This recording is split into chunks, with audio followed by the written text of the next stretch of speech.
Essa é mais uma aula da Escola Charles Spurgeon e nós estamos tratando sobre a introdução teológica do Pentateuco. Na aula passada, nós falamos sobre a visão da crítica das fontes, a maneira como a chamada hipótese documentária dividiu o Pentateuco em basicamente 4 fontes, vendo essas 4 fontes como responsáveis pela produção do Pentateuco ao longo de vários séculos. Agora é a hora de nós entendermos como responder à crítica das fontes, como é possível defender uma autoria mosaica apesar dos questionamentos e das dúvidas levantadas pelos céticos e pelos críticos. A primeira questão que nós precisamos destacar, que é a questão dos nomes divinos, diferentes nomes divinos ou diferentes títulos divinos. Por exemplo, a distinção entre fonte J e fonte E se devem aos diferentes títulos de Deus, Javé, por um lado, e Elohim, por outro. É possível responder a isso observando primeiro as religiões do Antigo Oriente Próximo. Quando nós lemos textos, quando nós temos acesso aos textos do Antigo Oriente Próximo, nós descobrimos que em diversas fontes, inclusive no prólogo, na introdução de antigos textos legais, alguns deuses, sejam eles da antiga Mesopotâmia ou até mesmo do Antigo Egito, em textos do Antigo Egito, eles são chamados ou são intitulados de mais de uma forma, de mais de uma maneira, o que então faria ruir a ideia de que cada fonte estaria por trás de cada nome distinto de Deus no Antigo Testamento. Por exemplo, quando você pega o prólogo do Código de Liptstadt, um código legal antigo da Mesopotâmia, mais antigo até do que o prólogo do Código de Hammurabi, um grande deus Enlil, que era o chefe do panteão mesopotâmio, aquele que era adorado na cidade de Nippur, ele é chamado nesse prólogo de mais de um nome. Por exemplo, ele é chamado de Bel ou Nunamnir. Então você tem mais de um título para Enlil. O fato dele ser nomeado de mais de uma forma não indica que tem 2 ou 3 fontes por trás do nome dele. É apenas mais uma maneira de chamá-lo ou de se referir a ele. Anu, o grande deus do céu, é chamado de Ilum no Código de Hammurabi. Sin também é chamado de Nana, deus da lua. Ea, que era o deus da sabedoria, das artes mágicas, e dos artesãos e tudo mais, ele também é chamado de Enki, nesse mesmo livro. Shamash, o deus sol, é chamado de Utu, e Ishtar, a deusa ligada ao planeta Vênus, também é chamada de Inanna ou de Telitum. Então você tem mais de um título para cada um desses deuses num único texto, num único código legal, seja ele o código de Liptstadt, seja ele o código de Hammurabi. Então, usar os diferentes títulos divinos como base para fontes diferentes, uma fonte correspondendo a um título específico, ela não está de acordo com aquilo que nós encontramos no Antigo Oriente Próximo. Era muito comum você ter um único texto, uma única fonte, usando vários títulos para a divindade. Por exemplo, Baal, ali na região de Ugarit, ele era chamado de Hadad, ou às vezes de Aliã. Você tem 2 títulos para Baal, às vezes no mesmo texto ou no mesmo conjunto de textos. Isso não indica que são fontes, autores diferentes, apenas indica que ele poderia ser chamado de mais de uma forma. El, o grande deus de Canaã, também era chamado de Latpan. Então, dizer que cada nome divino tem uma fonte por trás, ou um autor diferente por trás, não tem base ou não se fundamenta quando nós olhamos para o contexto do Antigo Oriente Próximo, que usa numa única fonte diversos títulos ou diversos nomes para uma divindade.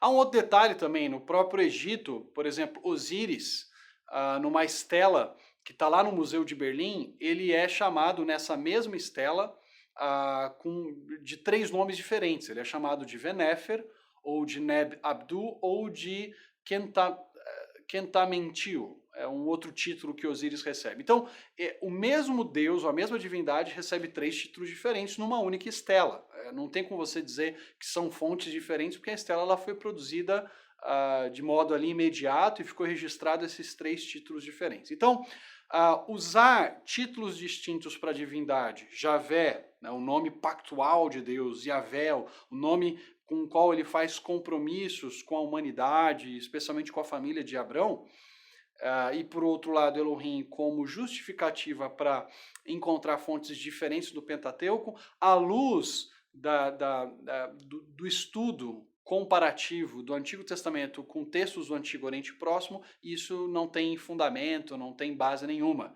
Há uma antiga oração a Marduk que ele é nomeado, que ele recebe atributos associados com diversas divindades, com seres divinos distintos. Por exemplo, numa determinada parte dessa oração, o adorador diz a Marduk, o grande deus da Babilônia, sim, é a tua natureza divina, sim, era o deus da lua. Anu, o teu caráter nobre, Anu era o deus do céu. Dagan, o teu caráter senhoril. Enlil, que era o chefe dos deuses, do panteão das divindades, é o teu caráter real. Teu nome mais importante, ó Marduk, é o mais entendido dos deuses. Então, você tem uma série de nomes divinos distintos para qualificar, para classificar Marduk.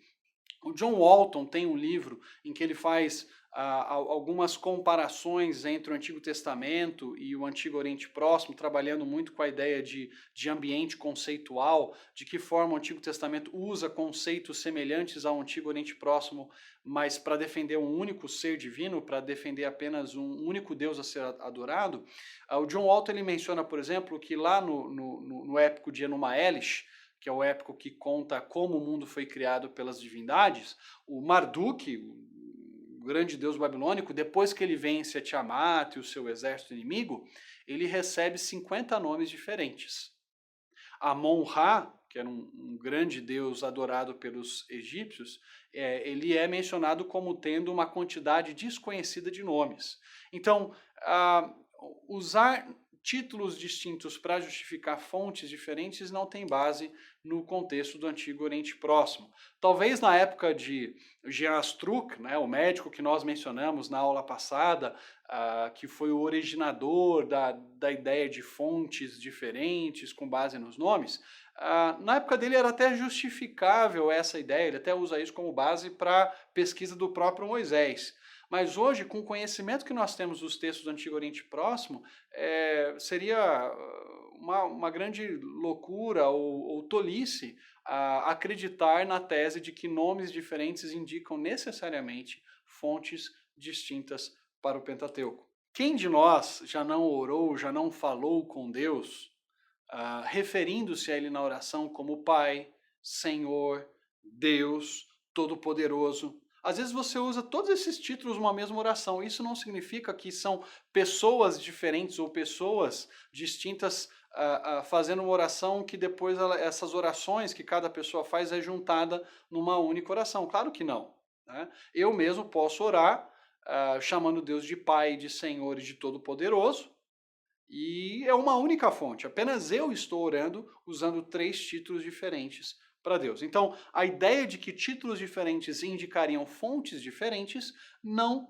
tem fundamento. À luz da comparação do mundo conceitual do Antigo Oriente Próximo. Um detalhe interessante também é que você começa a encontrar certos problemas quando se usa um método rígido para dizer, olha, sempre que Deus é descrito de um modo mais antropomórfico, essa fonte tem que ser a fonte J, ou haja vista, porque ela retrata Deus de uma maneira mais próxima, esse Deus que passeia no jardim, esse Deus que mexe com barro e a partir do barro faz o homem e tudo mais. Sabe qual que é o grande problema disso? É porque em alguns retratos que nós encontramos no Pentateuco do próprio Deus, às vezes Deus é descrito nessa forma mais antropomórfica, Deus é descrito numa teofania que se aproxima muito de uma manifestação humana, e o nome usado para ele não é Javé, que em tese estaria associado à fonte J, mas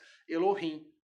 E para a crítica, Elohim geralmente é um Deus mais transcendente, ou textos que retratam Deus de forma mais transcendente. Veja, por exemplo, o texto de Gênesis 32, versículo 24 e depois 28 a 30. Em tese, um Deus mais antropomórfico, retratado de uma forma mais antropomórfica, deveria ser de fonte javista. Porém, em Gênesis 32, o nome que se usa para Deus é Elohim. E aí teria que ser associado com a fonte eloísta, gerando uma grande bagunça na crítica das fontes. Então, Gênesis 32, 24 diz: E Jacó ficou sozinho. Então veio o homem que se pôs a lutar com ele até o amanhecer. Versículos 28 a 30. Então disse o homem: Seu nome não será mais Jacó, mas sim Israel, porque você lutou com Elohim, com Deus, e com homens, e venceu. Prosseguiu Jacó: Peço-te que digas o teu nome. Mas ele respondeu: Por que perguntas o meu nome? E o abençoou ali. Jacó chamou aquele lugar de Peniel, né? Pois disse: Vi a Elohim, ou Deus, face a face, e todavia minha vida foi poupada. Perceba, Deus é retratado de uma maneira mais antropomórfica, se manifestando até mesmo de uma forma humana, muito parecido com aquilo que nós encontramos em Gênesis 18, quando Deus ele come, ele senta para comer e bater papo com Abrão, né, e é servido por Abrão ali na sua tenda. Deus aqui se manifesta nesse relato de Jacó de uma forma muito próxima, né, dos seres humanos, e Jacó inclusive luta com ele, mas o nome usado para Deus não é Javé, que de acordo com a crítica das fontes seria o mais natural usar Javé e ser uma fonte javista. Mas o nome usado para Deus é Elohim. Várias vezes o texto fala que Jacó lutou com Elohim, ou eu vi Elohim face a face. Uma descrição antropomórfica, mas se usa o título Elohim. E aí a crítica das fontes começa a entrar em parafuso, porque a sua classificação rígida não se encaixa nesse texto de Gênesis. O inverso também é verdade. Por exemplo, nós vimos na aula 3 que geralmente Betel, o Deus associado a Betel, está ligado a uma fonte eloísta na crítica das fontes. Porém, em Gênesis 12:8, quando Abrão está andando por Canaã, ele invoca a Deus em Betel, mas esse Deus que ele invoca é chamado de Javé ou Yavé. Então, um texto que deveria ser de fonte eloísta, porque está associado a Betel, adoração em Betel e tudo mais, usa o nome Yavé ou Javé para Deus. Veja Gênesis 12:8. Dali prosseguiu em direção às colinas a leste de Betel, onde armou acampamento, tendo Betel a oeste e Ai a leste. Construiu ali um altar dedicado a Yavé e invocou o nome de Yavé. De novo aqui, a crítica das fontes não consegue manter uma coerência na sua análise, porque em tese Betel deveria usar Elohim para Deus, mas aqui, um local onde Abrão constrói um altar associado a Betel, Deus é chamado não de Elohim, mas de Javé. Esses textos, aliados à comparação que nós fizemos do Antigo Oriente Próximo, vão mostrando para nós que a crítica das fontes ela não se sustenta com base na distinção dos nomes divinos. E a gente vai, por exemplo, comparando o texto hebraico com o texto grego e percebe que às vezes você não tem uma correspondência unívoca entre os nomes divinos no hebraico e no grego. Em geral, Yavé é traduzido na Septuaginta, no texto grego do Antigo Testamento, por Kyrios, e Elohim é traduzido por Theos. Mas há mais de 180 ocorrências na Septuaginta em que Yavé, em vez de ser traduzido por Kyrios, é traduzido por Theos. E Elohim, em vez de ser traduzido por Theos, é traduzido por Kyrios. E a grande pergunta que a gente faz para o pessoal do Crítica das Fontes é, e aí, né? Que fonte é esse texto? Porque no hebraico está Yavé, mas no grego está Theos. Então no hebraico é fonte J, no grego é fonte E. Como é que a gente resolve esse problema?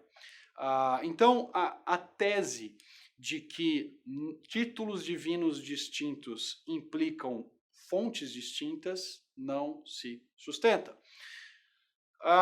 Algo que talvez a gente possa observar literariamente é que é bem provável que o Pentateuco, e a gente vai de Gênesis a Deuteronômio percebendo isso, vai usar, em geral, o título Elohim, o título divino Elohim, não associado a uma fonte específica, mas associado a temas em que Deus geralmente é retratado como Deus do universo, como Deus criador de todas as coisas, como o Senhor do mundo criado. Então, geralmente, quando se retrata Deus de uma forma mais transcendente, ou como o Senhor de tudo, Criador de tudo, Todo-Poderoso, a tendência do Pentateuco é usar o título Elohim, o que não implica uma fonte diferente, mas implica um ambiente literário mais característico para se usar o título Elohim. Ao passo que Yahvé, por ser o nome da aliança, a gente tem que lembrar que Yahvé está muito associado lá a Êxodo capítulo 3, quando Deus se encontra com Moisés na sarça ardente, se revela como eu sou o que sou, né? Ehyeh Asher Ehyeh, né? E daí o título, então, Yahvé, que está associado ao verbo raiar, ao verbo ser, ao verbo estar, ele está muitas vezes também ligado no Pentateuco a momentos em que Deus tem algum tipo de compromisso com os seres humanos, seja no relato do compromisso que Deus faz com Adão em Gênesis 2, seja no relato, por exemplo, que Deus faz um compromisso com Noé lá em Gênesis 6 ou em Gênesis 9. Então, é possível perceber ambientes literários em que a tendência é se usar mais Elohim, por exemplo, Gênesis 1, Deus como criador de toda a criação, Deus como Senhor do cosmos, e o uso de Yahvé, por exemplo, em Gênesis 2, quando ele faz um compromisso com Adão e Eva, e então estabelece um relacionamento com eles ali e exige a obediência deles e ameaça com punição caso eles desobedecessem. É natural, por exemplo, a gente encontrar na boca da serpente, lá em Gênesis 3, mas o título Elohim, né? Ela se refere a Deus como alguém distante, ela é o arquirrival de Deus. Por outro lado, logo depois que a serpente trata a Deus como Elohim, quando Deus vai chamar Adão a prestar contas, lá em Gênesis 3:9, o que nós vemos é, de novo, o uso de Javé, ou Yahvé, o nome da aliança, porque ele havia feito um compromisso com Adão, e Adão, então, quebrou esse compromisso. Então, há ambientes literários mais propícios. Isso não é uma regra fixa, rígida, mas, em geral, que nós acabamos encontrando mais ao longo do Pentateuco. E daí, então, usos distintos dos nomes, não necessariamente indicando fontes, na verdade, de forma alguma indicando fontes distintas, mas indicando ambientes literários mais adequados para cada título. Um outro ponto interessante é a questão da duplicação. Os críticos têm uma dificuldade enorme com a literatura duplicada no Pentateuco. Mas nós precisamos lembrar que era cultura literária do Antigo Oriente Próximo essa duplicação ou repetição de certos temas.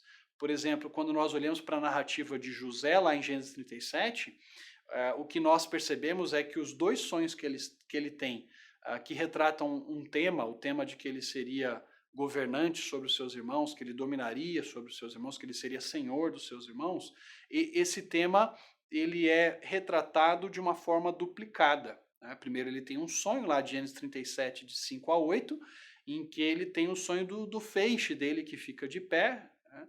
Ao passo que os feixes dos seus irmãos se dobram diante dele. Logo na sequência, 37 de 9 a 11, você tem a imagem ali do Sol, da Lua e 11 estrelas se curvando diante dele. Você tem uma duplicação de tema, você tem dois tipos de imagens, dois tipos de cena, enfatizando o mesmo tema. Então, era uma característica da literatura do Antigo Oriente Próximo, às vezes, repetir certos temas ou enfatizar certos temas por meio da duplicação. É o que ocorre também no próprio sonho do faraó, ainda no enredo ali final de Gênesis, está muito ligado à história de José. Você tem faraó sendo avisado por revelação divina num sonho de que ele teria 7 anos de fartura e depois 7 anos de fome, lá em Gênesis 41, e você tem de novo esse tema sendo enfatizado por dois sonhos. Né? Primeiro, o sonho das sete vacas magras e feias que devoram as vacas gordas e belas, lá em Gênesis 41, de 1 a 4. E, por outro lado, você tem na sequência um outro sonho em que 7 espigas de trigo bem mirradas e ressequidas engole 7 espigas graúdas e boas. Então, você tem dois sonhos para enfatizar o mesmo tema. Então, narrativas duplicadas para enfatizar temas eram comuns e tinham como propósito didático inserir na mente do leitor uma mensagem importante que precisava ser repetida, que precisava ser ressaltada. Então, quando nós olhamos, por exemplo, para aquilo que os críticos dizem ser dois relatos de fontes distintas da criação, o que nós temos, na verdade, são dois relatos que complementam um ao outro. Não é verdade? Quando nós olhamos para Gênesis 1, geralmente Gênesis 1, os críticos vão dizer que Gênesis 1 até o capítulo 2, versículo 3, é fonte P, fonte sacerdotal. E Gênesis 2, 4 a 2, 25 seria fonte J, fonte javista. Como se fossem dois relatos diferentes da criação e cada relato destacando Deus de uma forma distinta. Ora, o que nós temos, na verdade, é uma visão panorâmica da criação no capítulo 1, versículo 1 até o 2, 3. Então Deus é retratado como criando todas as coisas. Ele cria céus e terra, ele faz distinção entre luz e trevas, ele faz separação entre as águas acima do firmamento e debaixo do firmamento, ele separa a terra seca das águas, ele cria os luminares celestiais, ele cria as aves para povoarem o céu, os peixes para povoarem o mar, ele cria os animais, os seres humanos no último dia. Então, ele é o criador do cosmo, ele é o Deus que cria todas as coisas, cria o universo. Você tem no capítulo 1, basicamente, um retrato de Deus criando todas as coisas. E como é que o capítulo 1 termina? Termina com Deus fazendo aquilo que era a sua obra-prima, o ápice da criação. Aquele ser que seria a sua imagem e semelhança, que seria o seu vice-regente, o ser humano. E daí o capítulo 2, versículo 4 até o 25, se detém em retratar como é que foi o processo de criação do ser humano. Então aquilo que está muito sintetizado no capítulo 1, versículos 26 a 28, basicamente, em que Deus cria o ser humano à sua imagem e semelhança como macho e fêmea, no capítulo 2 é destrinchado. Então aquilo que é apresentado de forma panorâmica no capítulo 1 é depois visto de uma maneira mais específica, como se Deus estivesse, ou o autor bíblico, né, o autor divino e o autor humano, estivessem dando um zoom na criação do ser humano e descrevendo de maneira mais detalhada como foi esse processo em que homem e mulher foram criados. Então, o que nós temos não são dois relatos distintos, dois relatos conflitantes, o que nós temos é dois relatos que se complementam e que um deles está focalizado numa maneira mais panorâmica de ver a criação do mundo e o outro de maneira mais detida, olhando para a criação do ser humano. É como se nós olhássemos para um grande quadro de um grande pintor, um quadro cheio de detalhes, e contemplássemos aquele belo quadro, admirados e vendo a riqueza de cores e tudo mais, e toda a cena que é retratada naquele quadro, e depois nos detivéssemos então algum detalhe muito importante que aquele quadro quer destacar, e olhássemos com mais cuidado o que aquele detalhe transmite ou o que ele significa. É o que nós temos em Gênesis 1 e 2, uma visão panorâmica seguida por um zoom que focaliza na criação dos seres humanos. Um detalhe muito importante também é que nós mencionamos que o livro de Gênesis, ou aliás, vamos mencionar que o livro de Gênesis ele está dividido em basicamente 5 seções principais e 5 subseções, marcadas pela expressão Toledot, ou Ele Toledot, estas são as gerações, ou Zesefer Toledot, este é o livro das gerações, ou a história, esse é o livro da história, ou esta é a história de alguma coisa, ou a geração de algum personagem específico. O que chama atenção nos Toledot de Gênesis é que geralmente o Toledot do pai tem como foco o filho. Por exemplo, no final de Gênesis 11 começa o Toledot de Terá, mas o personagem principal não é Terá, e sim Abraão. Lá por volta do capítulo 25 de Gênesis, você tem o Toledot de Isaac, mas o personagem principal não é Isaac naquela narrativa, é Jacó. E por fim, lá em Gênesis 37, você tem o Toledot de Jacó, mas o personagem principal é José. Olha só que interessante. Quando nós olhamos para o trecho de Gênesis 2:4, né, nós temos o primeiro Toledot ali. Você tem uma introdução, que é o Gênesis 1:1 até o 2:3, aí você tem a primeira seção, o primeiro Toledot. E aquele Toledot de 2:4 é o Toledot de Hashamayim v'Haaretz, dos céus e da terra. Apesar dessa narrativa de 2:4 até 2:25, pelo menos, ser chamado de Toledote de céus e terra, o personagem principal é uma criatura específica que recebe destaque dentro dos céus e da terra.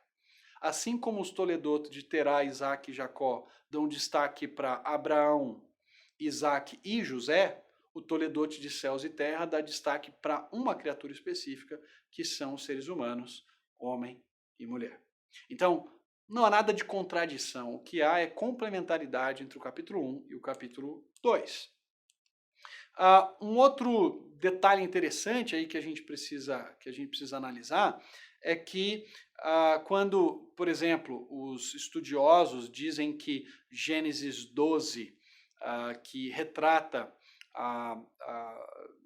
aquele momento em que Abrão mente para Faraó, 12, de 10 a 20, dizendo para Faraó que Sarai era sua irmã, e aquele outro episódio em Gênesis 20 em que ele diz para Abimeleque, rei de Gerar, que Sarai também era sua irmã, muitos críticos vão dizer que basicamente esses diferentes relatos indicam apenas uma situação que foi contada por fontes diferentes. Então, muitos classificam Gênesis 12 como fonte J, vindo de uma fonte específica, e Gênesis 20 como fonte E, vindo de uma outra fonte. Eles dizem, é muito parecido o relato, tal, não é possível que sejam situações diferentes, porque o que aconteceu ali é muito semelhante. Né? Qual que é o grande problema dessa afirmação ou dessa justificativa, de que porque Abrão mentiu dizendo que Sarai era sua irmã para governantes diferentes, mas ele fez a mesma coisa, então isso implica que foi uma situação só, mas ela foi retratada de maneiras diferentes por fontes distintas. Qual que é o grande problema disso? Porque essa tese de que é uma lenda original retratada de formas diferentes por fontes diferentes, tem um pressuposto ingênuo de que pessoas nunca cometem o mesmo erro duas vezes, ou que jamais cedem à mesma tentação mais do que uma vez. Especialmente quando nós consideramos o fato de que Abrão temia pela sua vida e que, ao mentir nas duas situações, ele se saiu financeiramente bem. Então, é bem provável que o que nós temos aí não são dois relatos de um mesmo evento. O que nós temos aí são dois relatos de eventos distintos mesmo. Um ocorrendo no Egito com Faraó e outro com Abimeleque em Gerar. E Abrão tinha uma fraqueza, que era a mentira. E essa fraqueza se manifesta não apenas quando ele anda pelo Egito, mas também depois quando ele está passando pela terra de Gerar, vivendo entre os filisteus. É como se você brigasse com a sua esposa de manhã, e gritasse com ela de uma maneira indevida e depois chegasse no trabalho, estivesse nervoso e brigasse com algum funcionário da sua empresa. Não é possível que isso tenha ocorrido duas vezes. É uma pessoa retratando um único evento de maneiras distintas. Óbvio que não. A pessoa que se ira num determinado horário pode se irar também num outro horário, num outro momento. Então, o fato de Abraão ter de lidar com a mentira nessas duas situações não indica que isso foi apenas uma situação descrita de maneiras distintas. Não, indica sim que são situações diferentes relatadas em momentos distintos para enfatizar uma fraqueza que o nosso patriarca Abrão tinha, né, que era a mentira, e que mesmo assim Deus age para preservar Sarai. Né? Quando a coisa parece estar indo por o brejo, porque Abrão entrega a própria esposa para um governante estrangeiro, Deus preserva Sarai e a livra de se tornar esposa de um outro homem. A mesma coisa acontece com Gênesis 26 e Gênesis 20. Né? Nós falamos que Gênesis 20 geralmente é atribuído a a fonte eloísta, e Gênesis 26, que é o relato de Isaac, também andando no meio ali dos filisteus em Gerar, é geralmente atribuído à fonte J. Né? Então a grande dificuldade deles é, poxa, mas Isaac faz exatamente a mesma coisa que Abrão, ele também fala que Rebeca é sua irmã, não é possível, deve ter sido só uma situação que foi retratada de maneiras distintas, com personagens distintos, mas aconteceu só com um dos personagens. Bom, de novo, alguns pressupostos aqui são bastante problemáticos na crítica das fontes. Primeiro, né, o pressuposto de que filhos nunca repetem o mau exemplo de seus pais, imagina. Né?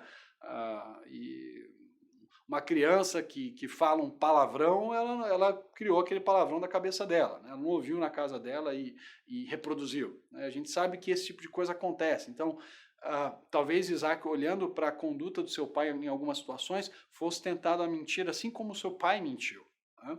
Uma segunda pressuposição equivocada é que essa hipótese tende a pensar que os filisteus meio que evoluíram moralmente, né? E eles não simbolizavam nenhum tipo de ameaça para Isaac. Não, eles já tinham aprendido a situação com Abrão e não cometeriam o mesmo erro depois. Não, eles poderiam assediar Sarai ou até mesmo tirar a vida de Isaac para poder ficar com Sarai. E Isaac então é tentado a mentir para preservar a própria vida. Um outro probleminha que é levantado aí, entre Gênesis 20 e 26, é que o mesmo nome do rei aparece tanto com Abrão quanto com Isaac. O pessoal fala, tá vendo? Ó, lá em Abrão, Gênesis 20, ele é chamado de Abimeleque. Em Gênesis 26, com Isaac, ele também é chamado de Abimeleque. Então, não é possível, né? Isso aí só pode ter ocorrido uma vez com um Abimeleque e isso foi reproduzido 2 vezes no livro de Gênesis. Mas isso é ignorar o fato de que nós temos nas várias dinastias do mundo do Antigo Oriente Próximo, reis diferentes usando o mesmo título. Por exemplo, no Egito Antigo, a 18ª dinastia tem diversos reis usando o título Tutmoses. Então você tem Tutmoses I, Tutmoses II, Tutmoses III, Tutmoses IV, na 18ª dinastia. A 18ª dinastia também tem mais de um Amenhotep, né? Amenhotep I, Amenhotep II. Então, é bem provável que Abimeleque fosse o chamado título dinástico, e que talvez Abrão tenha tido contato com Abimeleque I ou II, e Isaac tivesse contato com Abimeleque II ou III. Até o próprio nome Abimeleque é bastante sugestivo de um título dinástico, porque Abimeleque, no hebraico, significa literalmente Avi, meu pai, com Melech, ou Melech, que é a palavra para rei, meu pai é rei. É um apropriado título dinástico, provavelmente atribuído a mais de um dos governantes dos filisteus que viviam em Gerar. Então, nós, olhando para esses 2 pontos, primeiro a questão dos nomes e depois a questão das supostas duplicações do mesmo acontecimento, percebemos que a crítica das fontes não se sustenta. Essas duplicações são plenamente compreensíveis e podem ser explicadas e compreendidas sem precisar recorrer a autores diferentes.